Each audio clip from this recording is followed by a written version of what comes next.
Eri, nyoko wari he kataje ku meza?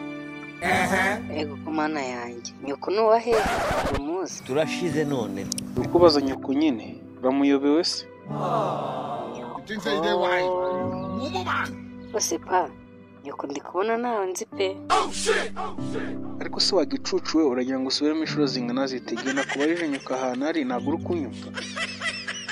Ariko se pa kubera icyo ukunda kwibunza urambaza umuntu ntazi ngo nkuhimbire ngo ari he kandi nta wundi wambwira uwo nzi ko ndaza kugusubiza hari niba mpazi.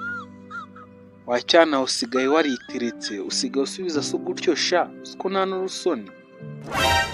Pa ntabwo ari ukwiterekana nubwo ari n'agasuzuguro ahubwo ni ukuri kumbaza ibintu ntasobanukiwe mbaye mbisobanukiwe naba nagusubije wari kumbaza ngo nyoko nawe nzi.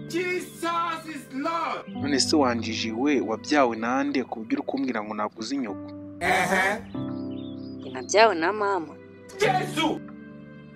None se wakigoryi we mama wawe se we bita nyoko mu Kinyarwanda?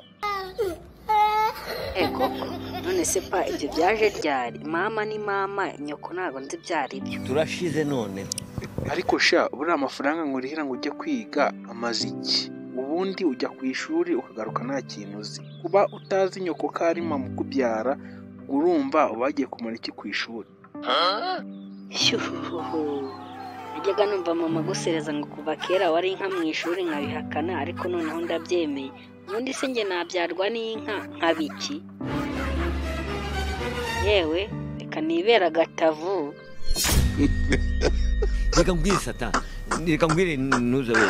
Reka mbwire ngenda kubwiye ngo Satani ni ibiremwa by'Imana yashyizeho biha power, biha imbaraga.